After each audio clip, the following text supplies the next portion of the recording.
France Culture, l'autre scène, où les vivants et les dieux. La place du désordre, grandeur et misère de la sociologie. Deuxième partie, l'indéterminisme dans les sciences sociales. Par Philippe Nemo, avec Raymond Boudon, professeur à l'université de Paris 4.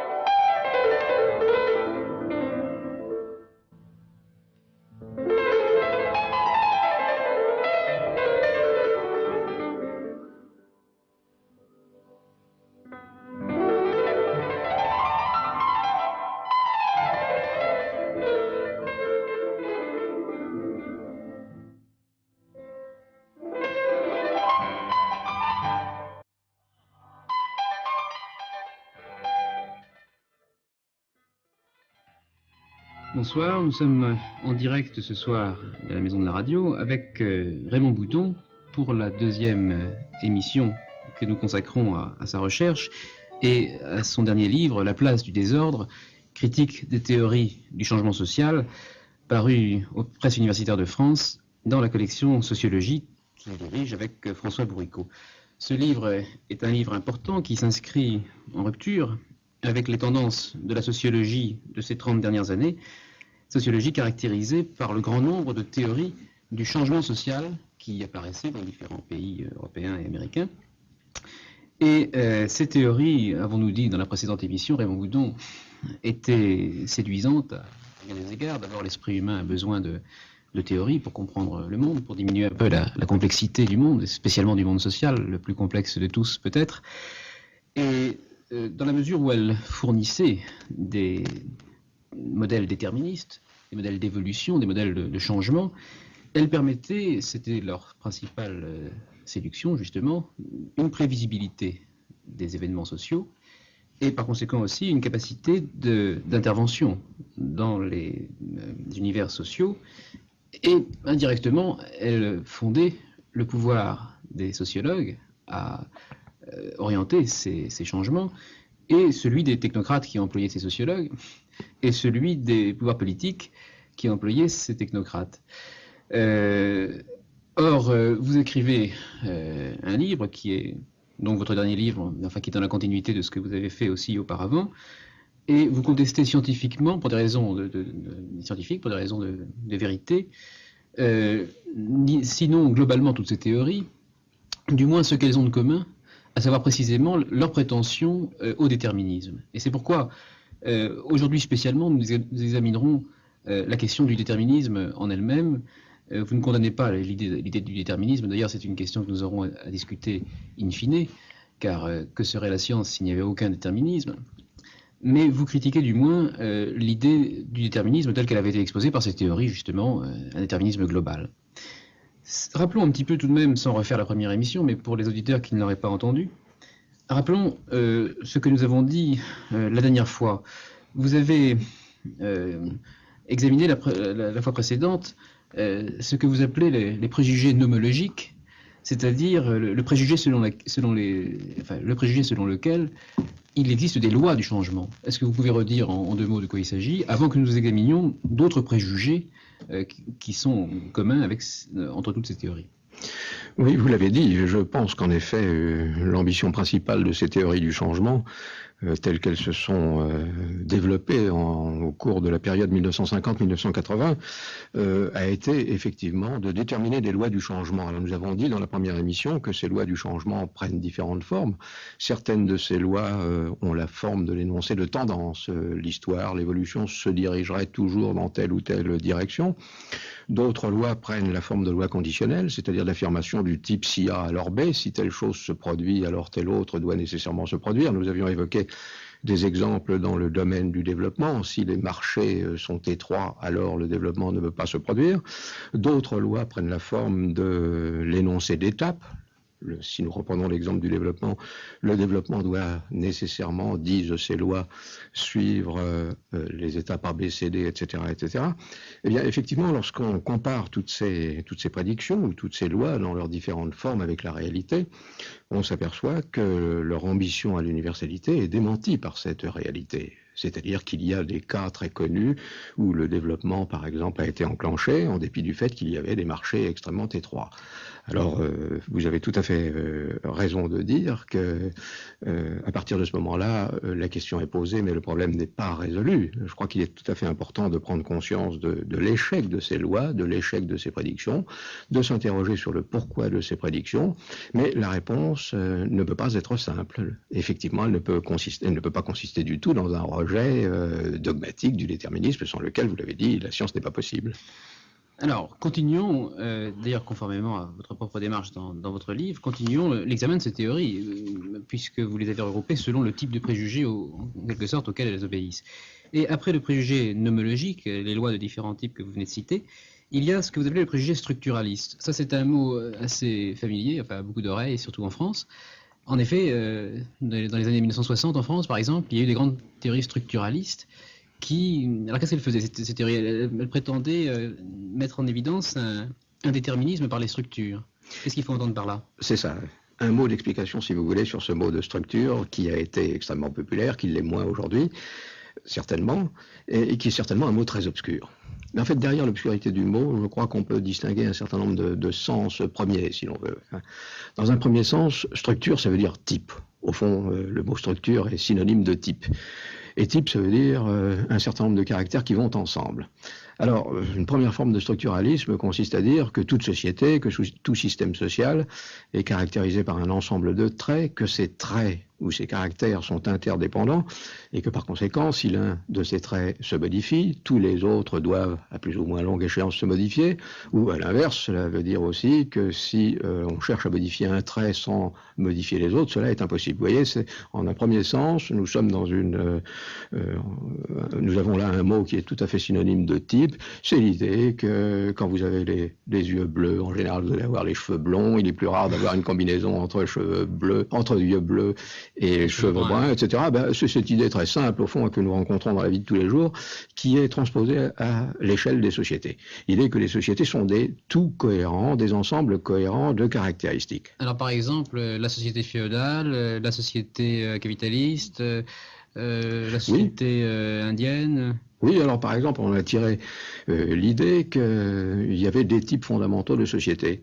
Alors les noms qu'on attache à ces types varient, mais l'idée demeure identique à elle-même derrière ces noms. Alors par exemple, on parle de sociétés modernes qu'on oppose aux sociétés traditionnelles. Durkheim parlait des sociétés à solidarité mécanique qu'il opposait aux sociétés à solidarité organique.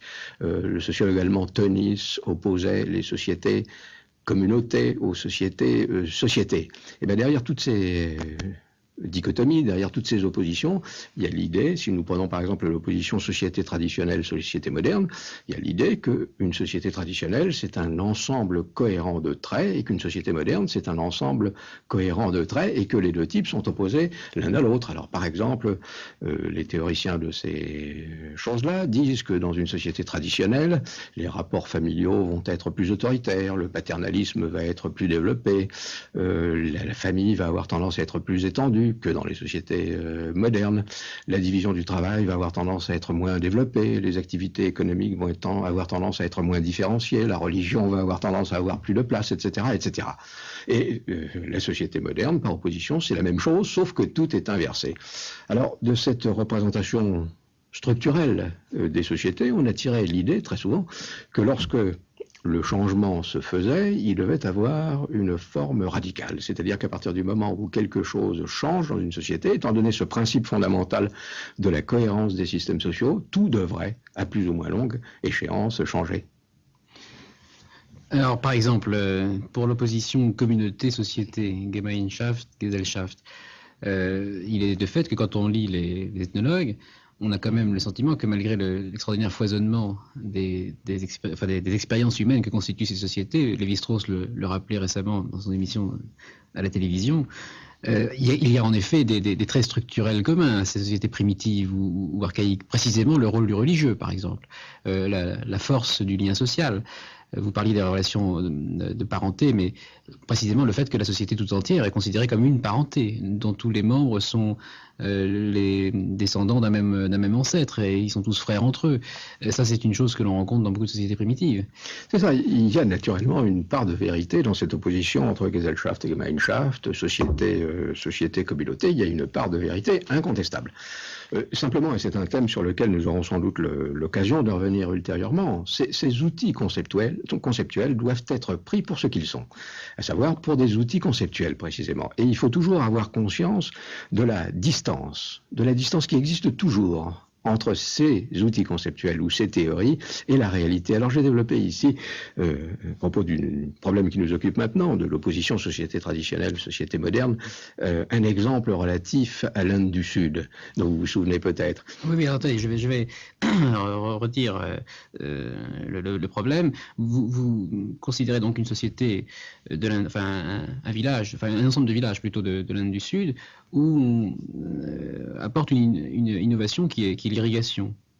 C'est ça. Et alors, comme on peut caractériser cette société par un certain nombre de traits structurels, équivalents des yeux bleus et cheveux blonds, appelons ces traits A, B, C, D, E, F, G, H, I, J, on suppose qu'avec l'innovation apportée par l'irrigation, ou bien rien ne va changer, ou bien tout va changer. On va avoir A', B', C', D', E', F', G', etc. Et ce que vous dites, à travers la liste du sociologue que vous citez, c'est qu'en fait, on a A, B, C, D', E, F, G', etc. On a certains changements sur certains points et non pas sur tous. C'est ça. Effectivement, la plupart des théories du changement social auxquelles nous nous référons disent qu'un changement technique devrait provoquer, dans tous les cas, des effets de réaction en chaîne allant toujours dans le même sens. Et cet exemple démontre qu'il y a un désordre dans le changement, c'est-à-dire que l'irrigation a pour effet de renforcer le caractère traditionnel d'un certain nombre de traits de ces villages indiens. Par exemple, du point de vue économique, avec l'expansion économique due à l'irrigation, la vocation agricole de ces villages est confirmée.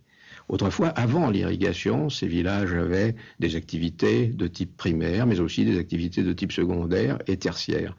Avec l'innovation technique, il y a une sorte de repli. Il y a un enrichissement, il y a une sorte de boom économique incontestable, mais en même temps, il y a un repli du village sur les activités primaires, sur les activités agricoles. D'autre part, en général, on dit qu'à partir du moment où il y a innovation technique, il se forme un réseau de communication, un réseau d'échange entre le système social particulier, le village en l'occurrence, et son environnement. Mais ici, c'est le contraire qui s'est passé. C'est-à-dire que ce boom économique a engendré en même temps un repli du village sur lui-même et une atténuation, une sorte de disparition des relations très intenses que ce village avait eues autrefois avec son environnement. Alors voilà des cas où les effets de l'innovation ont contribué à renforcer les aspects qui sont en général considérés comme traditionnels. Et dans d'autres cas, au contraire, par exemple, nous évoquions tout à l'heure le problème des relations familiales, eh bien l'introduction de l'irrigation, le développement des cultures qui a suivi l'irrigation a provoqué, à la suite de mécanismes sur le détail desquels je ne veux pas rentrer, mais une libéralisation des rapports entre le père et le fils, par exemple, ou entre le mari et la femme. Là, le changement s'est fait dans le sens de la modernisation plutôt que du renforcement du traditionnalisme. Alors, il y a donc un changement qui est du point de vue structurel ou du point de vue structuraliste. Il y a un changement qui apparaît comme désordonné. C'est-à-dire qu'on ne passe pas du tout de A, B, C, D, E à A', B', C', D', E'. Non, certains traits deviennent modernes, d'autres au contraire se trouvent confirmés dans leur traditionnalisme. Donc il y a, du point de vue structurel, un désordre qui apparaît. Mais ça ne veut pas dire pour autant que le changement soit inintelligible. Au contraire, si on analyse les effets de l'apparition de cette irrigation sur le comportement des acteurs, alors on comprend très bien, j'ai essayé de le rappeler dans le livre à la suite d'un sociologue, on comprend très bien pourquoi certains changements se sont dirigés dans le sens d'un renforcement du traditionnel. Mais alors pour le comprendre, il faut introduire d'autres hypothèses et d'autres types d'analyses, et non pas seulement avoir ce modèle structurel en tête et vouloir à tout prix faire dépendre tous les aspects de la réalité de ce modèle. Exactement. Il faut dépasser le point de vue structurel, ne pas nier l'importance de ces idées structurelles, mais bien les remettre à leur place. bien comprendre en particulier que les structures sont toujours le produit de l'action des hommes, laquelle action des hommes ne se développe pas naturellement dans une sorte de vide social, n'est-ce pas? C'est pas du tout ça. Mais à partir du moment où on voit bien, où on prend au sérieux l'idée que les structures sont le produit ou le résultat de l'action des hommes dans un certain environnement, alors ça permet de comprendre que, en dehors des changements réguliers, A, B, C, D, E, transformés en A', B', etc., vous ayez des changements aussi qui apparaissent comme désorganisés, sans que ça soit inintelligible.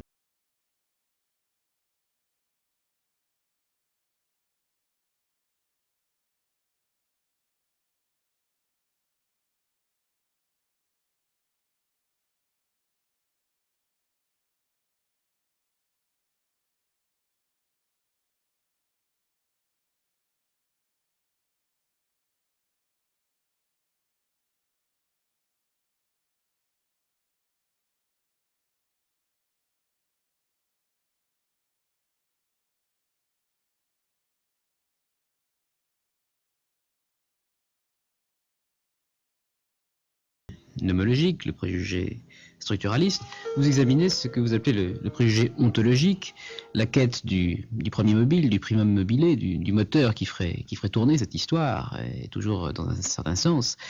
Et là, nous retrouvons des théories que nous connaissons bien, par exemple la théorie selon laquelle toute l'histoire serait l'histoire de la lutte des classes, pour reprendre la célèbre première phrase du manifeste communiste de Marx, mais également des théories apparemment tout à fait opposées, comme celle de Max Weber sur les origines du capitalisme, sur l'éthique protestante qui serait à l'origine du capitalisme. Alors apparemment ça n'a rien à voir avec Marx, c'est même l'inverse à certains égards, et néanmoins ce qu'il y a de commun entre Weber et Marx, c'est précisément l'idée que toute une civilisation peut apparaître sous l'effet d'un premier moteur qui pour l'un est l'ensemble des infrastructures économiques et des rapports de production, et pour l'autre des valeurs. Oui, tout à fait. C'est un exemple parfaitement classique. Pour Marx, ce sont les rapports de production qui déterminent tout le reste.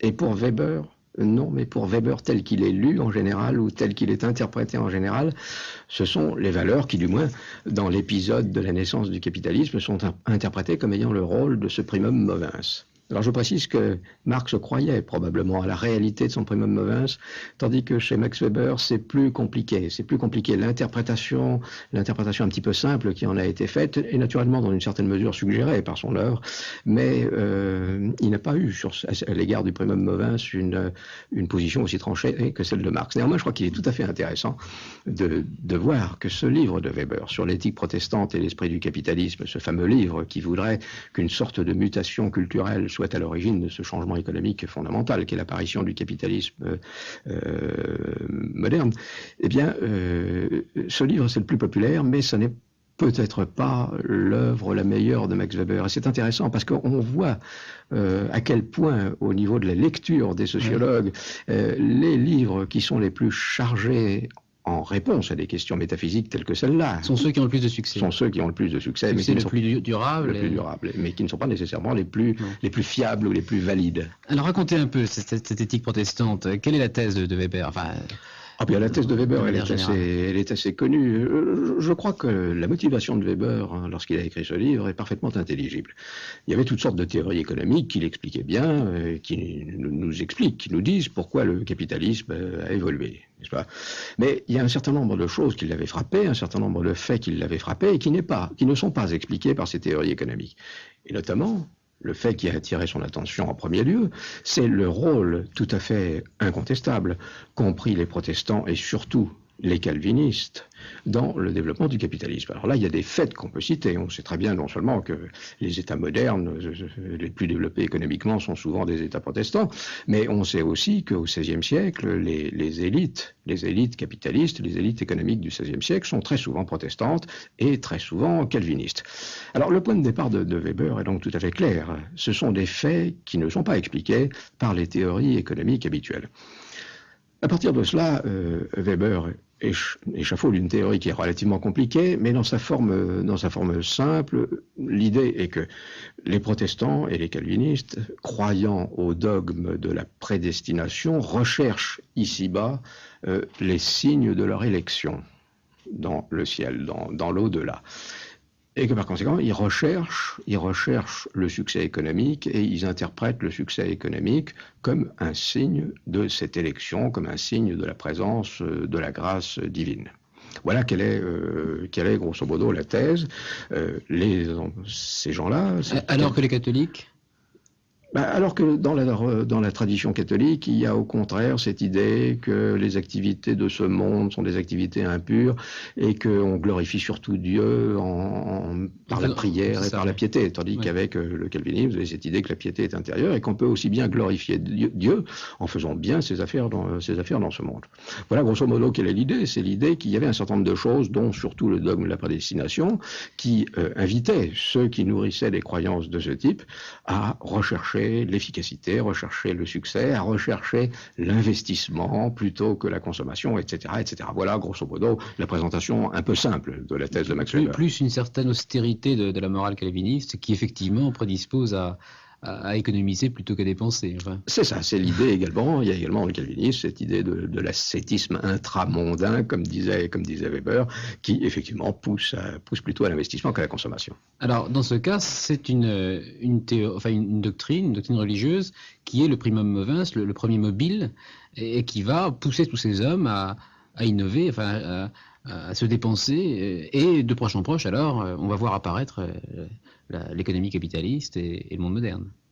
C'est ça, du moins dans la version dans la présentation un petit peu simplifiée de Weber, qui a pris toutes sortes de précautions pour présenter sa propre thèse, peut-être parce qu'il sentait dès l'époque où il l'a émise ou mise sur le marché, il sentait qu'il y avait des oppositions qui se faisaient jour. Et effectivement, cette théorie s'oppose à un certain nombre de faits et doit être... Alors quels sont les faits qui il y a un certain nombre de faits qui s'opposent à cette théorie. D'abord, c'est que l'historiographie nous montre que parmi ces entrepreneurs calvinistes, la foi était très inégalement profonde.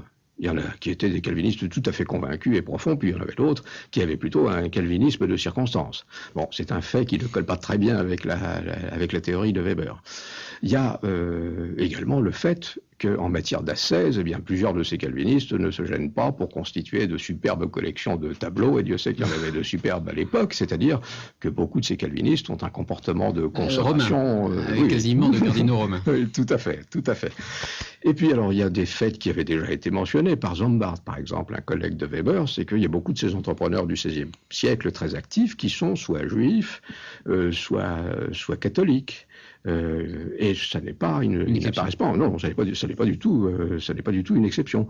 Et puis alors, il y avait des difficultés aussi. Il y a une difficulté aussi qui est assez fondamentale dans la thèse de Weber, c'est qu'au XVe siècle, c'est-à-dire bien avant l'apparition du calvinisme, il y a déjà des entrepreneurs extraordinairement dynamiques. Les Médicis à Florence, bien sûr, les Fugger en Allemagne du Sud.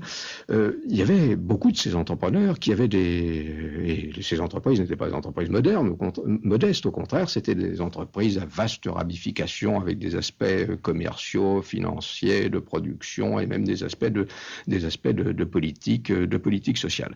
Alors Weber avait bien vu la difficulté, mais il s'en était tiré par une sorte de pirouette. Il disait, au fond, ces gens-là, c'était des aventuriers. Ce qu'il voulait dire, c'était l'exception au XVe siècle, ce qui va devenir la règle au XVIe grâce au calvinisme. Au XVe, c'était une exception. En fait, historiquement, c'est pas du tout une exception. C'est vrai qu'il y en a plus au XVIe, mais ils ne sont pas du tout au XVe une exception. S'ils avaient été tout seuls, ça n'aurait pas pu marcher. Et puis, c'est la preuve qu'il y a un moteur avant le premier moteur. Et c'est la preuve qu'il y a un moteur avant le premier moteur, c'est ça, et ainsi jusqu'à l'infini. En fait, en ce qui concerne cette théorie de Weber, maintenant on y voit beaucoup plus clair. Grâce en particulier à un historien anglais qui a fait beaucoup parler de lui ces derniers temps pour une autre affaire, qui est Trevor Roper. Il a corrigé de manière très efficace et très, très crédible la théorie de Weber. Au fond, ce que nous dit Trevor Roper, c'est que Weber n'a pas vu une première chose. Il y a deux choses qu'il n'a pas vues. La première chose qu'il n'a pas vue, c'est que le calvinisme n'est qu'un mouvement qui apparaît assez tardivement, mais ce qu'il y a de fondamental, selon Trevor Roper, il a sans doute raison, c'est l'érasmisme. C'est l'érasmisme qui apparaît donc au début du XVIe siècle, et Erasme, lorsqu'il écrit notamment son éloge de la folie, rencontre un succès énorme, un succès de librairie absolument fantastique pour l'époque, auprès essentiellement des entrepreneurs, des gens qui faisaient des affaires. Au début du XVIe siècle, il y en avait beaucoup parce qu'il y avait eu, grâce à la conquête espagnole, à l'afflux des capitaux, etc., il y avait un afflux de capitaux extraordinaire, donc un développement au XVIe siècle des affaires. Donc il y avait énormément en Europe du Nord, mais aussi en Italie du Nord. Il y avait tout un système commercial déjà extrêmement développé. Alors lorsque Erasme arrive et fait semblant de relire l'Évangile, ou du moins met dans la bouche de la folie une relecture de l'Évangile, et que cette relecture consiste à dire, après tout, selon la véritable leçon de l'Évangile, faire ses affaires dans le monde honnêtement, c'est servir la gloire de Dieu, et bien ça a provoqué un succès formidable auprès de ces entrepreneurs. Donc, ces entrepreneurs deviennent érasmiens. Erasme n'est pas calviniste. Alors Erasme n'est pas calviniste, mais ces entrepreneurs deviennent érasmiens pour beaucoup d'entre eux, pour des raisons qu'on comprend très bien. Et ensuite, alors c'est la deuxième chose que Weber a oubliée, c'est l'apparition de la contre-réforme.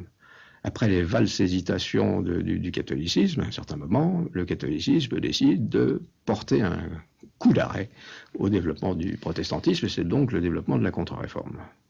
Alors, le développement de la contre-réforme, ça veut dire que dans les provinces sous contrôle espagnol, ces fameux entrepreneurs, qui étaient érasmiens, commencent à être poursuivis par la police espagnole. Les affaires deviennent de plus en plus difficiles, la fiscalité s'abat sur les entreprises, il y a une fuite des capitaux, il y a une fuite des personnes, et il y a toutes sortes de mouvements migratoires qui se développent à l'époque. Et c'est pour ça que le capitalisme va se développer dans l'Europe du Nord. C'est pour ça que le capitalisme va se développer dans l'Europe du Nord, et ces entrepreneurs, quand on les a laissés, ils étaient érasmiens. À partir du moment où il y a un militantisme catholique de l'État espagnol qui se développe contre ces entreprises, à ce moment-là, ces érasmiens tendent à devenir calvinistes. Parce que dans cette période de tension, de crise, le calvinisme, qui est l'héritier naturel du point de vue intellectuel en quelque sorte de l'érasmisme, mais qui a l'avantage, l'érasmisme, c'était une idéologie de période de calme. Le calvinisme, disons que c'est une idéologie qui est comparable, mais en période de guerre. Et alors à ce moment-là, tous ces gens passent assez facilement de l'érasmisme au calvinisme, et ils émigrent. Et c'est pour ça que vous trouvez tous ces calvinistes qui se trouvent... Alors, la théorie explique une des choses que Weber n'avait pas repéré, parce qu'il ne le savait pas. C'est que les calvinistes, les banquiers calvinistes de Genève, par exemple, ils sont jamais genevois. Ou les banquiers calvinistes de Hollande, ils sont jamais hollandais. Ils sont tous des émigrés. Qui sont venus chercher des terres plus accueillantes. Il y a d'autres chercheurs qui vont dire que le primum mobile ou le primum movens, le premier moteur de l'évolution, c'est les émigrés en tant que tels. Non, parce que si vous prenez cette théorie, vous voyez, je crois qu'avec... si on met bout à bout les intuitions de Weber, plus les différentes corrections, j'ai cité le cas de Trevor Roper, mais on aurait pu citer aussi le cas de Zambart que j'ai déjà évoqué. Si on met tout ça bout à bout, on obtient une espèce de théorie globale qui explique tous ces faits dont j'ai donné quelques-uns. Enfin, par exemple, on comprend très bien aussi qu'il y a un certain nombre d'entrepreneurs catholiques. Et on sait très bien que, par exemple, les entrepreneurs catholiques très actifs de l'époque sont des gens qui viennent de Liège et qui émigrent vers la Rhénanie au moment où la contre-réforme arrive. Alors vous voyez, si vous mettez tous ces travaux bout à bout, vous obtenez une théorie relativement complexe où il n'y a plus de primum movens. L'érasmisme a eu son influence, le calvinisme a eu son influence, mais en même temps, on ne peut pas comprendre cette influence si on ne voit pas ce que Marx aurait appelé les rapports de production, mais si on ne voit pas aussi les conditions politiques, etc. Alors Raymond Boulon, une petite précision. Cette théorie de Max Weber, elle ne rentre pas quand même dans les 30 années qui vous occupent, puisque Max Weber, c'est antérieur. Est-ce qu'il a eu des émules dans ces 30 années? Oh oui, il a eu énormément d'émules. Là, rappelez un peu la date approximative de c'est le début du XXe siècle. C'est le début du XXe siècle. Mais c'est une... Et votre livre à vous porte spécialement sur les 30 années 1950-1980. Alors, est-ce qu'il y a eu des émules de Weber dans cette période-là qui ont eux aussi attribué aux valeurs ou aux doctrines religieuses ou morales ou métaphysiques, je ne sais pas, le même pouvoir de tout transformer dans une société? Oui, je répondrai aux deux points qu'on comporte de votre question. Si je suis remonté dans le temps, c'est parce que j'ai voulu montrer, c'est un des thèmes du livre, que cette espèce de recherche du primum movens... est récurrente, oui. Oui, c'est ça, est récurrente. Ça revient. Alors, quant aux émules, dans les 30 dernières années, il y en a eu beaucoup. Il y a eu, par exemple, toutes sortes d'études sociologiques qui ont prétendu que pour obtenir le développement, il fallait socialiser les enfants inculquer aux enfants certains types de valeurs. Il y a eu un livre très célèbre dans les années 50, un livre de McClellan qui s'appelait The Need for Achievement, le besoin de réussite. Et là, la thèse fondamentale de ce livre, c'est qu'à chaque fois qu'un développement, qu'une société apparaît comme dynamique, eh bien, c'est qu'au niveau de l'éducation, on a inculqué aux enfants l'attrait, le goût de la réussite, le goût de l'effort personnel, etc., etc. Alors, il y a eu des dizaines et des dizaines d'études de ce type, portant sur les sociétés occidentales, portant sur les sociétés plus marginales, etc. Oui, c'est incontestablement le débat.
Caractériser les théories du changement social par ces trois grands préjugés, ces trois grands types de préjugés plutôt, préjugés nomologiques selon lesquels il existe des lois de l'histoire, préjugés structuralistes et préjugés ontologiques, celui du premier moteur. Vous tirez des conclusions méthodologiques et épistémologiques de toutes ces analyses. Et votre livre, qui est un livre de sociologue et dans une collection de sociologie, a une ambition épistémologique en vérité. Et d'ailleurs, l'épistémologie est nécessaire à toutes les sciences pour savoir quelle est leur portée et quelle est leur valeur. Et l'expression que vous employez pour résumer cette analyse épistémologique, c'est celle de déterminisme bien tempéré, ou encore, dites-vous aussi, déterminisme par plaque. Alors d'abord, le déterminisme, qu'est-ce que c'est le déterminisme? D'où venait-il et pourquoi les sciences sociales ont été emportées par ce démon du déterminisme? Oui, le déterminisme, c'est l'idée que, connaissant l'état d'un système à un certain moment, à condition aussi votre information, si vous partez de l'idée que votre information est complète, exacte, sans lacune, etc., en théorie, vous pouvez, si vous acceptez l'hypothèse déterministe, vous pouvez connaître ou prédire l'état du système à l'état suivant. Voilà en gros quelle était l'idée. Enfin, alors pourquoi est-ce que ce déterminisme, je crois qu'il n'y a aucun doute que cette idée du déterminisme est très présente dans les sciences sociales tout le temps, et non seulement dans les 30 dernières années, mais plus anciennement, c'est une espèce d'idée latente comme les différents préjugés dont nous avons parlé tout à l'heure. Pourquoi est-ce que ce préjugé est si répandu? Eh bien, parce qu'à partir du moment où vous faites le postulat... Ce préjugé est si répandu, alors qu'il heurte quand même l'expérience la plus courante de la vie, l'expérience de la praxis, de la pratique de tous les jours, dans la vie sociale. Généralement, il nous arrive chaque jour des choses inattendues. Oui, tout à fait. Bon, alors, ce préjugé, enfin, cette optique déterministe n'est pas si naturelle que ça. Non, elle n'est pas si naturelle que ça, elle n'est même pas naturelle du tout. Au niveau de l'expérience courante, là vous avez tout à fait raison, on sait très bien soi-même qu'à chaque instant on est exposé à l'incertitude, à ses effets, etc. Mais le préjugé, ou le postulat plutôt, ne parlons pas de préjugé, le postulat est naturel dans la science parce qu'il y a une espèce d'épistémologie courante qui vient de très loin. Alors il faudra faire des études historiques très approfondies pour savoir d'où elle vient, mais une épistémologie qui dit que si il n'y a pas de déterminisme, alors il ne peut pas y avoir de science.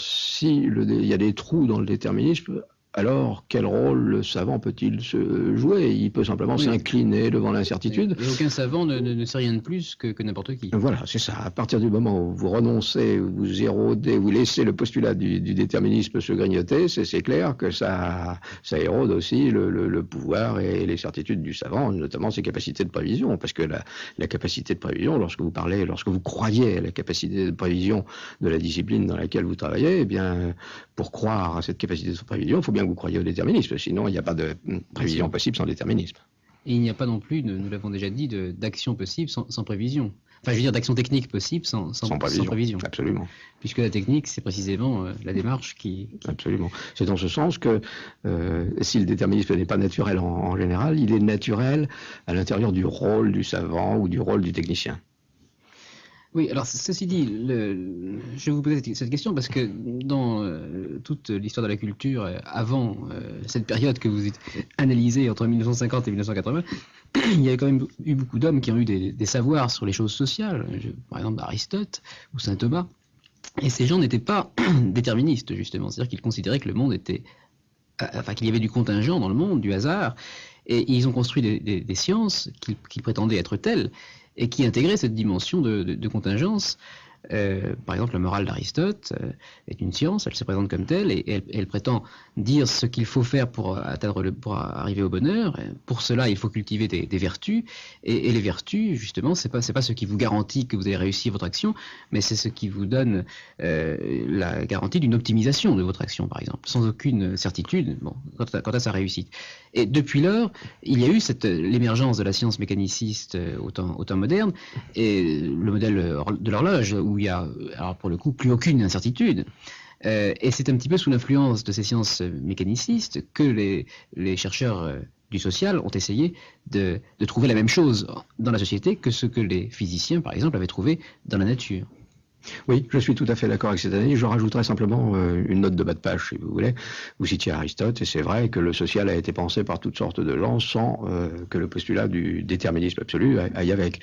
Et la croyance au déterminisme dans l'analyse des phénomènes sociaux, c'est vrai que c'est surtout sous l'influence de la physique et du grand succès de la physique au XIXe siècle qu'on a vu une vision de ce type se développer. Mais il faut dire que même à cette époque, dans les sciences sociales, le déterminisme ou le postulat du déterminisme n'a jamais été en situation de monopole. On reviendra peut-être sur ces questions-là ultérieurement, mais il est tout à fait clair qu'un certain nombre de sociologues, je pense aux sociologues de la statistique morale, à Durkheim, la tradition sociologique française à bien des égards, croient beaucoup au déterminisme.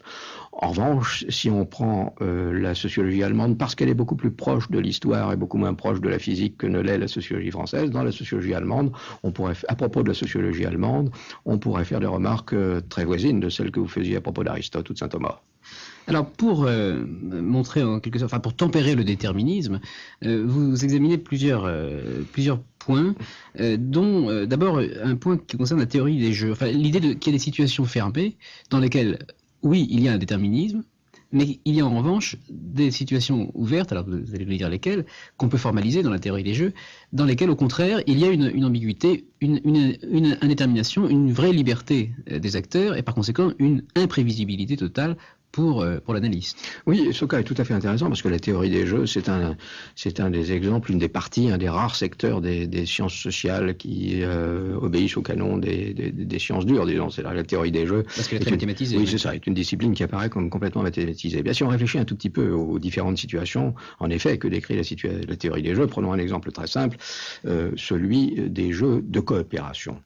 C'est-à-dire il y a un certain nombre de jeux où vous prenez deux acteurs qui ont la possibilité d'opter entre la stratégie A et B, l'un et l'autre, et dans certaines situations, opter pour la stratégie A pour l'un et pour l'autre représente un optimum. C'est-à-dire que si l'un choisit A et si l'autre choisit A aussi, eh bien, ils vont contribuer tous les deux à réaliser une situation qui est très désirable pour l'un et pour l'autre. C'est ce qu'on appelle un jeu de structure coopérative. Dans un cas comme celui-là, il y a des structures comme ça dans la vie sociale, pas seulement dans les jeux de société. Dans un cas comme celui-là, le devenir du système est prévisible. On sait très bien que les acteurs, ils peuvent être libres, ces acteurs autant qu'on veut, n'est-ce pas? Mais on sait très bien qu'ils vont choisir la stratégie qui va leur permettre d'obtenir quelque chose qu'ils désirent l'un et l'autre.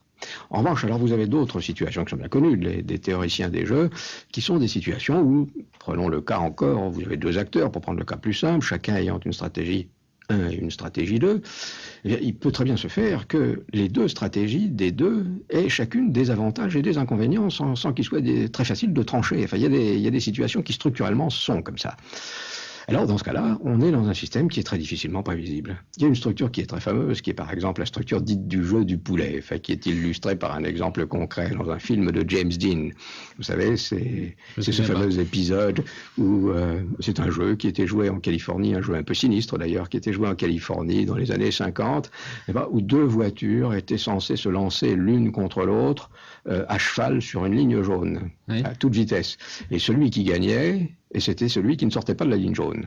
Oui, qui n'avait pas peur et qui attendait le plus longtemps possible. Qui attendait le plus longtemps possible. Alors vous voyez bien qu'une structure de situation comme ça est une structure qui est très sensible à des impondérables. Il est tout à fait impossible à un observateur aussi omniscient fut-il, il est tout à fait impossible, il serait tout à fait impossible de prédire ce qui va se passer. Alors vous voyez, structurellement, si on regarde la théorie des jeux, on voit très bien qu'il y a des situations dont la structure est telle que le comportement des acteurs va être facilement prévisible, on ne prend pas de grands risques en disant voilà, il va se comporter de telle manière. Il y a d'autres situations dont la structure est telle, au contraire, qu'on prend de grands risques en essayant de prédire, parce que la situation ne prédétermine pas le comportement des individus. Vous citez à cet égard, Raymond Boudon, vous citez les travaux de Michel Crozier sur la sociologie des organisations, et Michel Crozier a étudié des cas d'organisation, enfin des cas de structure d'organisation qu'il qualifie de structure de monopole, enfin, dans lesquelles il y a un certain nombre de situations fermées à l'intérieur des entreprises, mais d'autres cas précisément où une seule modification de la structure, sans que les intentions des acteurs soient modifiées ou sans que leur état d'esprit soit censé se modifier, simplement par une modification de l'organisation elle-même, des cas sont produits où il y a ouverture et indétermination. Oui, en effet, le cas que vous citez est ce qu'on peut appeler un beau cas, c'est-à-dire que ce fameux monopole qui est étudié par Crozier est caractérisé par le fait que les institutions, les données techniques, etc., toutes ces données mettent chacun des acteurs, ou plutôt chacune des catégories des acteurs, dans une situation telle que, au fond, il y a très peu de choix. Il y a très peu de choix dans la mesure où tout autre choix que ce choix impliquerait de tels inconvénients qu'il est pratiquement exclu. Et alors là, on aboutit à une situation bloquée dans la mesure où chacun joue toujours de la même manière, n'est-ce pas, et le changement n'apparaît pas. Mais en même temps, cette situation ou cet ensemble de situations est engendré par l'ensemble des données structurelles, des données techniques et des données d'organisation. Et comme vous le dites, il suffirait de changer un aspect de ces données. Alors, on va venir à ce qui ouvre la chose, mais faisons simplement une remarque sur ce dernier point. Dans ce cas de situation fermée, la situation, enfin la suite des événements est prévisible, mais elle est prévisible précisément parce que la situation est bloquée. Oui. Au fond, c'est prévisible parce que ça bouge pas. C'est prévisible parce que ça bouge pas, et c'est prévisible sous condition que tout ce qui fait que ça bouge pas ne bouge pas. C'est-à-dire que, bon, mais dans le cas de... Enfin, ce qui serait intéressant pour une théorie du changement social, c'est d'arriver à prévoir ce qui bouge. Je veux dire, ce n'est pas un grand acquis de la science d'arriver à prévoir que ce qui ne bouge pas restera comme c'est. Oui, sauf que comprendre pourquoi ça ne bouge pas, ça vous permet de comprendre dans quelle mesure le comportement des gens est dépendant de l'ensemble des données, etc. Et par conséquent, ça peut nourrir votre imagination, et ça peut vous donner des idées sur des modifications institutionnelles ou organisationnelles ou techniques qui modifieraient l'ensemble de la structure et qui feraient changer les choses. Non, ça, je crois que les sciences sociales, très souvent, sont très utiles lorsqu'elles permettent de comprendre le réel, n'est-ce pas, plutôt que quand on peut prévoir l'avenir, c'est très bien, mais ça ne peut se faire, c'est un des thèmes que j'essaie de développer ici, ça ne peut se faire que sous des conditions relativement limitatives. Et inversement, il peut être très utile de bien comprendre pourquoi, par exemple, une situation est bloquée.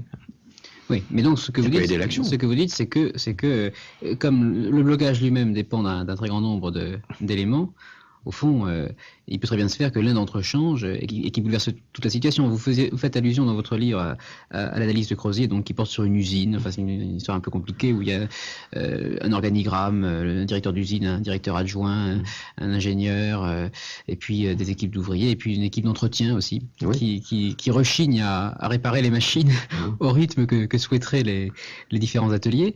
Et tout ceci est bloqué. Bon, je ne rentre pas dans le détail pour expliquer comment c'est bloqué, mais tout ceci peut changer d'un jour à l'autre si On invente de nouvelles machines, par exemple, qui ne tombent pas en panne. En effet, il y a une donnée technologique de base, c'est que la matière première est hétérogène, il y a des pannes de machines très fréquentes, et ceci crée une sorte de rente de situation pour les ouvriers d'entretien. Théoriquement, ils sont au même niveau que les ouvriers de production, mais étant donné que les conditions technologiques leur donnent un rôle très important, ils en profitent. Ils en profitent et ils en tirent une sorte de rente de situation. Et il est clair que si les données technologiques changeaient, si la matière première était plus homogène, par exemple, cette rente de situation disparaîtrait par la même. C'est vrai.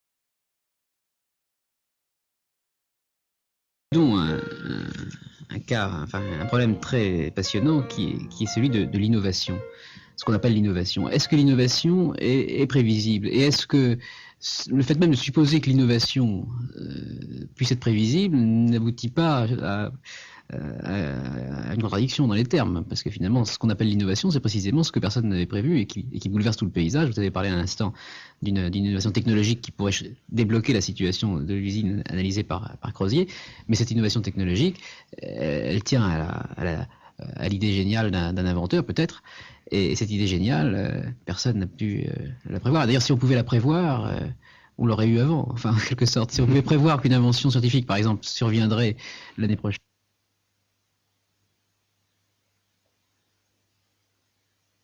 Ce problème général du déterminisme qui nous occupe ici, il est tout à fait essentiel de voir que les innovations qu'on peut relever par l'histoire apparaissent comme plus ou moins prévisibles. C'est-à-dire, ce qui est important de voir, c'est que l'innovation, la prévisibilité de l'innovation est susceptible de degrés. Alors, il y a certaines innovations, c'est vrai, encore une fois, le détail, on ne peut pas le prévoir, mais il y a certaines innovations tout de même qui, par exemple, correspondent non seulement à une demande, mais même à une demande formulée dans des termes si explicites qu'on peut tout prévoir, sauf, je dirais, ce qui est l'essentiel du point de vue technique, mais ce qui n'est pas l'essentiel du point de vue sociologique qui nous occupe, sauf le détail technique. J'ai pris ici l'exemple un exemple emprunté à une étude sur le développement du XVIIIe siècle anglais, sur le développement de l'industrie textile en Angleterre. À un certain moment, il se développe, pour des raisons qu'on peut expliquer, une augmentation de la productivité extraordinaire du côté du tissage. Du côté du tissage, on invente des métiers à tisser, par conséquent ça devient beaucoup plus rapide, beaucoup plus facile, etc. de tisser. Il se crée les premiers ateliers de tissage au XVIIIe siècle en Angleterre. Et dans le même temps, la filature se fait toujours à la ferme. C'est toujours fait à la ferme, le soir, l'hiver, on file. Alors qu'est-ce qui est passé au bout d'un certain temps? C'est qu'il y a eu l'apparition d'un goulot d'étranglement. Le fil n'arrivait pas à la cadence à laquelle le tisserand souhaitait. Enfin, alors là, vous êtes dans un cas où il y a une demande très visible. Ces ateliers tournaient très bas par rapport à leurs possibilités. Il y avait une possibilité d'amélioration. Donc la demande est très visible. Et d'autre part, la nature de la demande ou l'objectif, les contours de la demande sont très précis. Au fond, il s'agissait de faire du côté de la filature ce qu'on avait fait du côté du tissage, augmenter la productivité. Bon, il restait simplement à trouver les moyens techniques. Mais je disais que là, vous avez un cas où non seulement la demande est prévisible, est présente, elle est même sensible au niveau des acteurs sociaux, mais même les contours de cette demande sont très clairs. Alors dans ce cas-là, bien sûr, il n'y a pas de prévisibilité complète, mais tout de même, on peut tout de même anticiper beaucoup. Il y a des liaisons entre T et T plus 1. Et puis surtout, une fois que l'innovation est effectivement apparue, il est très aisé de dire a posteriori qu'elle était prévisible. Non, mais là, dans ce cas-là, il y avait une incitation. Comme à partir du moment où les demandes sont extrêmement claires, où les contours de la demande sont extrêmement clairs, qu'est-ce qui s'est passé? Ça a provoqué un système d'incitation auprès de tous ceux qui avaient les connaissances suffisantes pour... Ils ont bien vu qu'il y avait une demande. Mais je prends tout de suite un contre-exemple qui me vient à l'esprit. Dieu sait que dans le monde entier, depuis des dizaines d'années, il y a une forte demande pour guérir le cancer.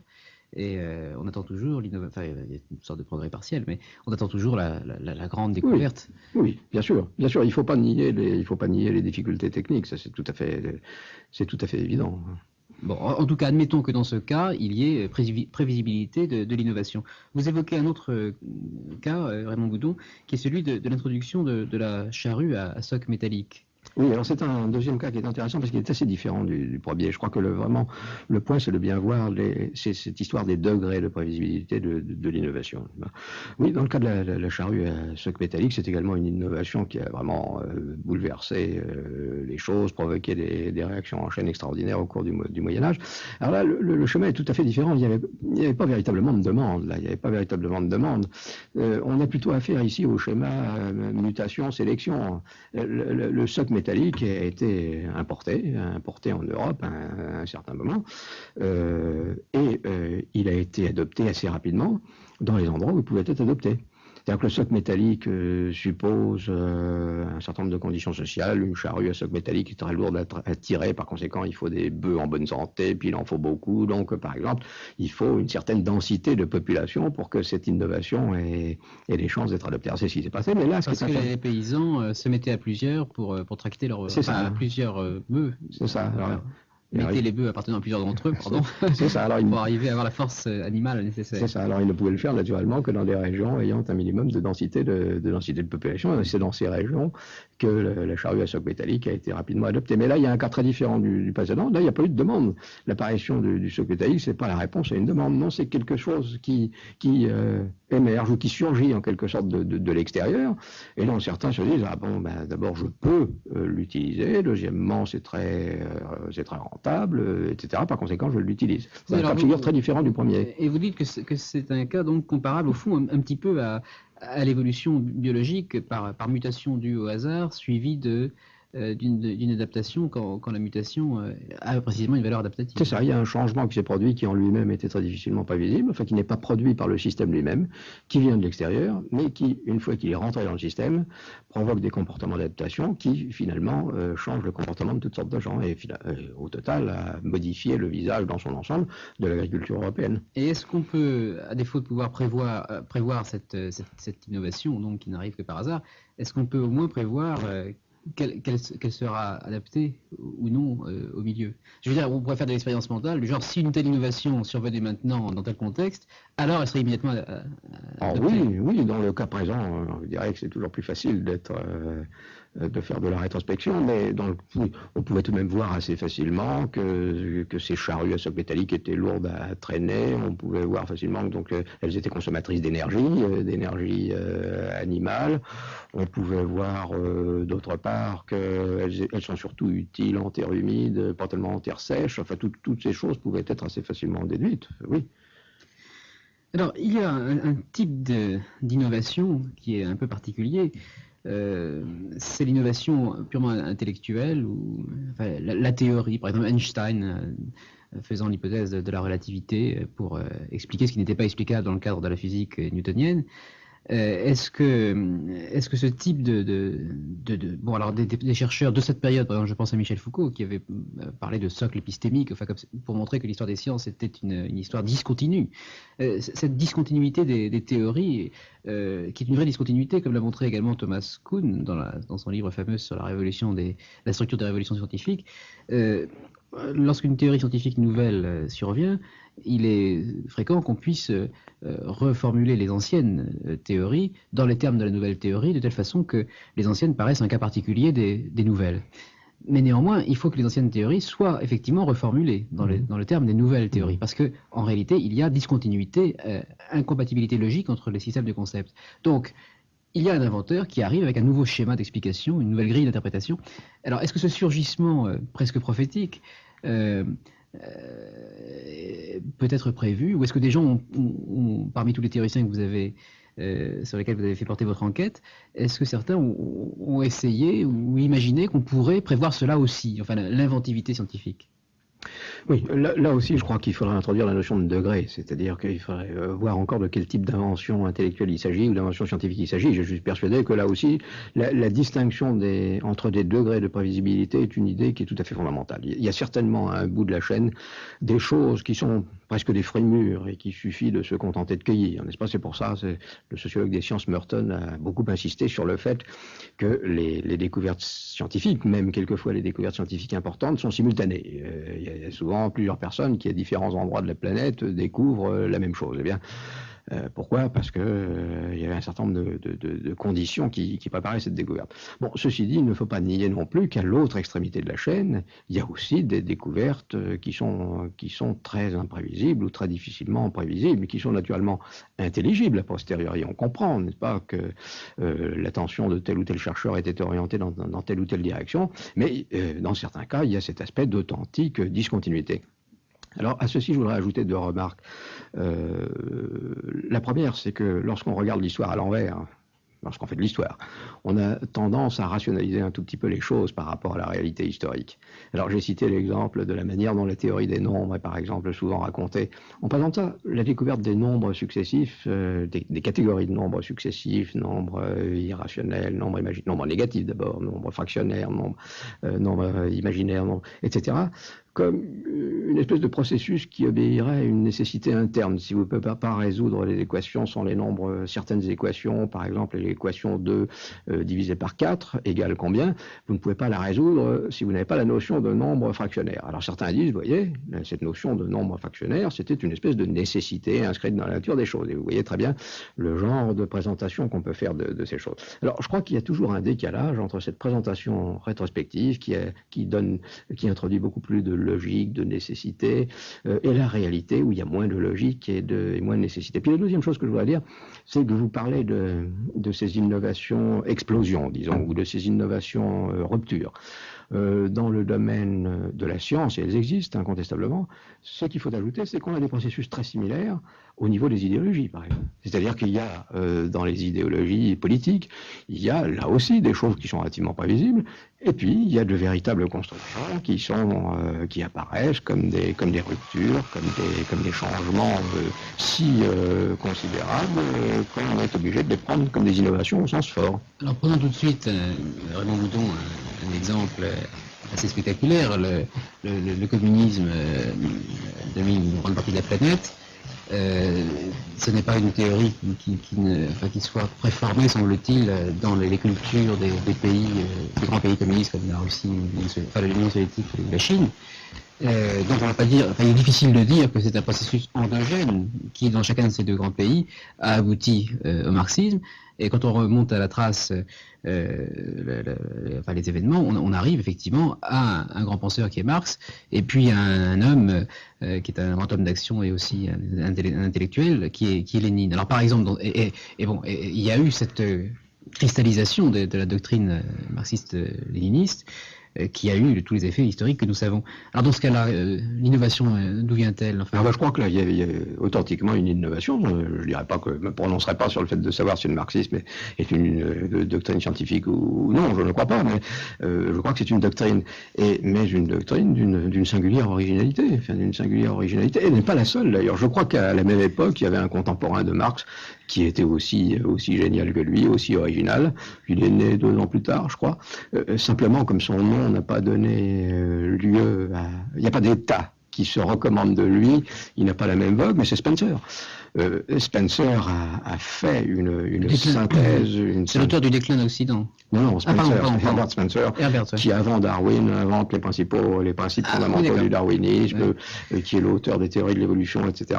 Il a fait une synthèse assez extraordinaire, dont la force est identique à celle de Marx, si vous voulez, qui est une innovation, elle aussi, très, très spectaculaire. Bon, alors, et si on examinait ce changement social par excellence, qui est celui du marxisme et du marxisme-léninisme, alors, vous faites cette analyse et vous suggérez qu'il y a au fond plusieurs étapes avec un peu des effets rétroactifs en quelque sorte, avec une grande date qui est 1902, le livre de Lénine, Que faire?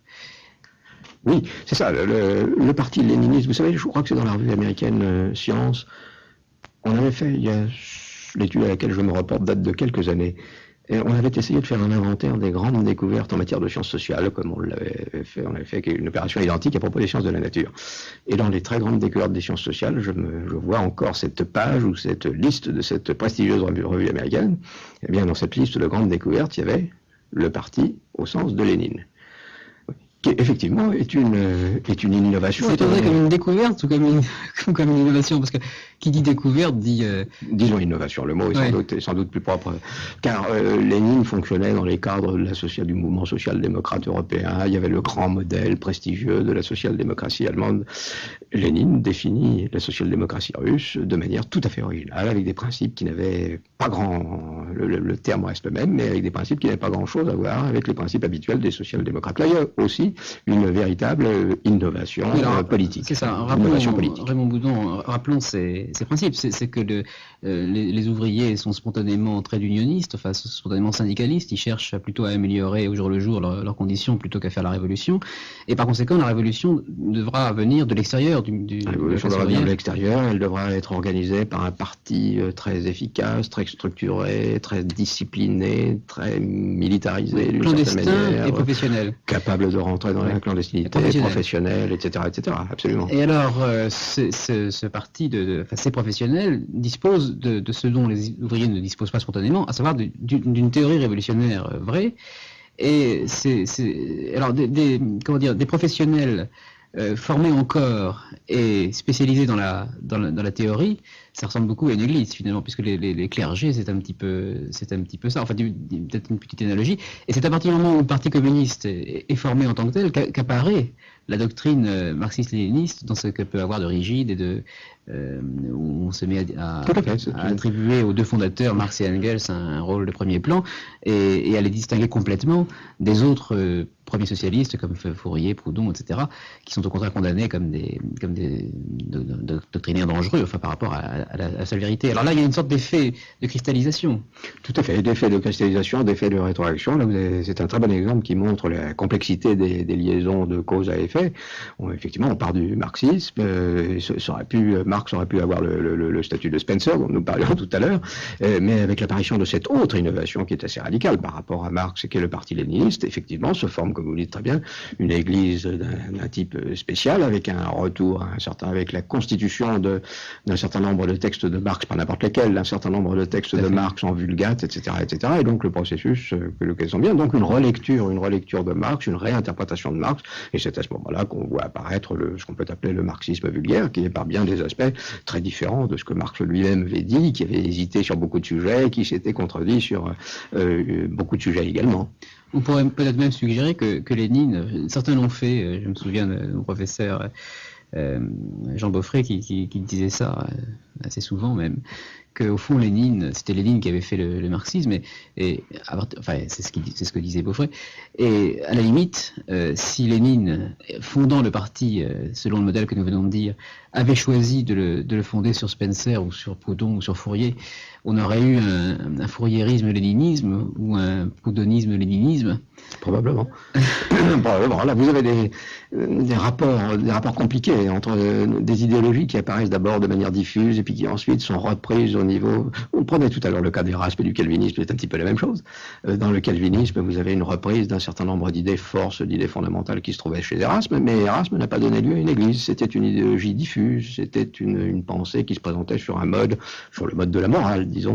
Avec Calvin, ça se présente sur le mode de la religion, ce qui est tout à fait différent. Mais alors, Raymond Boudon, vous soulignez dans votre analyse donc, du léninisme, enfin de ce changement social plutôt, puisque ce n'est pas votre sujet d'analyser ce phénomène en lui-même, vous soulignez un point très intéressant et très étonnant même, qui est que cette grande théorie léniniste du parti organisateur de la révolution et du chef du parti, Lénine, c'est une sorte de chef d'orchestre. Le parti est chef d'orchestre par rapport au monde de la révolution, et Lénine est le chef d'orchestre du parti. Cette idée, un auteur que vous citez l'a étudiée de très près en montrant qu'elle est clairement dans tous les discours de Lénine de 1902 à sa mort. Mais en revanche, avant 1902, rien n'était dans la pensée de Lénine.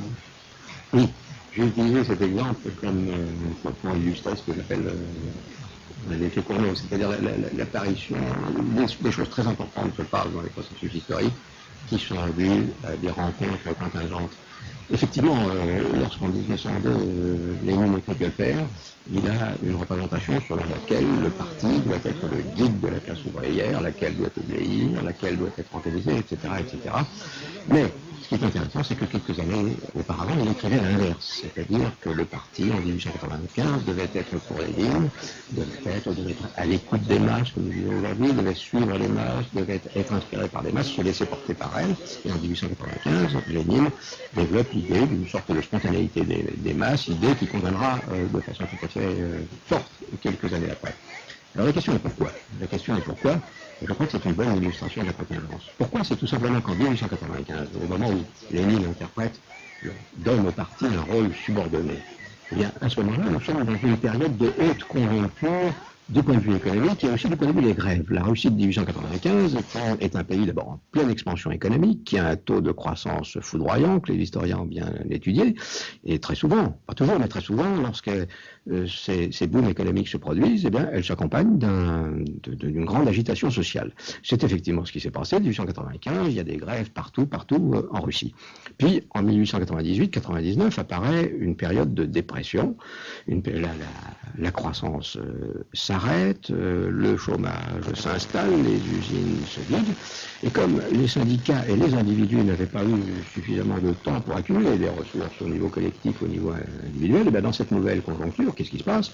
Les gens sont davantage préoccupés de conserver leur emploi, de ne pas être mis à la porte, de continuer de survivre, par conséquent, il y a un phénomène de démobilisation qui se produit. Autre facteur contingent, dans cette période-là, à partir de 1899-1900, se redéveloppe une grande agitation étudiante. Pourquoi? Pour des raisons indépendantes. C'est que le tsar avait commencé à chercher querelle aux étudiants de Pétersbourg. On voit apparaître à cette époque-là des cycles violence-répression entre la police et des manifestants étudiants que nous avons connus dans d'autres conjonctures. Alors, dans les milieux intellectuels, on est battu contre le pouvoir. Alors c'est ça, en 1900, 1901, dans les milieux intellectuels, on se bat contre le pouvoir, alors que les ouvriers apparaissent à ce moment-là comme complètement désintéressés par ce qui se passe au niveau politique, apparaissent comme apathiques. Et c'est à ce moment-là que Lénine est amené à définir l'organisation de son parti, et il définit son parti comme devant guider des masses apathiques. Et c'est pas du tout qu'il était opportuniste, c'est simplement que la situation de la Russie était telle à cette époque-là qu'il était impossible de croire vraiment à autre chose. Alors là, on a un exemple. Si Lénine, il n'y avait aucune nécessité à ce que les bases du Parti social-démocrate russe soient jetées juste cette année-là. On peut très bien imaginer que ça a été fait quelques années auparavant, n'est-ce pas? Et si ça avait été fait quelques années auparavant, ça aurait probablement été tout à fait différent. Il n'y avait pas de liaison nécessaire entre les deux séquences. Donc Raymond Boudon, illustration de ce que vous appelez l'effet Cournot, c'est-à-dire avec l'exemple banal de l'homme qui se promène sous une maison au moment où une tuile tombe et l'homme est tué, deux séries causales indépendantes mais qui se rencontrent à un certain moment, et selon le moment où elles se rencontrent, les événements vont prendre une tournure complètement différente, car après tout il pourrait y avoir deux séries causales, on pourrait prévoir qu'elles finiront par se rencontrer, mais selon l'étape où se situe le croisement, tout ce qui suit va être complètement différent.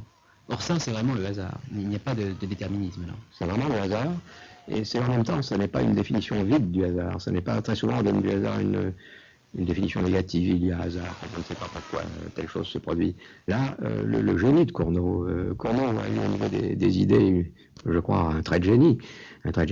Il a donné une définition positive du hasard. Effectivement, deux séries qui se rencontrent, qui devaient se rencontrer, mais dont il était impossible, même pour un observateur omniscient, de savoir à quel moment exactement elles se rencontreraient. Voilà une définition positive du hasard. Malheureusement, cette théorie a eu peu de fortune, pas assez de fortune, je crois, n'est pas assez célèbre à cause de l'exemple un peu stupide, qui était le seul qu'il avait réussi à imaginer apparemment. Mais en revanche, à ma connaissance, il y a dans les sciences sociales actuellement d'autres théories du hasard, enfin l'idée que le hasard est organisateur, que le hasard est créateur. C'est autre chose. Alors là, c'est le problème des conséquences du hasard. Là, c'est pas le problème de la définition du hasard. Non, mais en effet, mais c'est l'idée que des formes nouvelles peuvent surgir en fonction de l'entrecroisement de chaînes de causalité effectivement indépendantes les unes des autres, mais cela donne effectivement des choses qui sont neuves, qui sont des créations. Des choses qui sont neuves, effectivement. Là, la rencontre de l'idée social-démocrate avec une conjoncture de basse activité.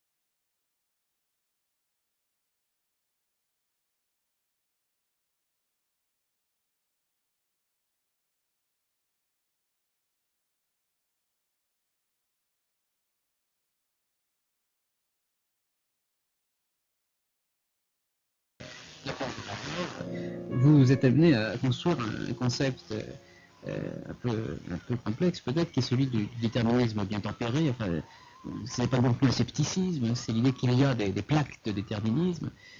Comment présentez-vous cette idée finalement? Oui, ce livre n'est pas du tout un livre sceptique, mais c'est un livre relativiste, c'est-à-dire bien connaître les limites des choses, mais bien voir qu'à l'intérieur de ces limites, on peut construire des théories tout à fait solides. Alors c'est ce que j'ai voulu dire par déterminisme par plaque, c'est le prolongement de ce que nous disions tout à l'heure.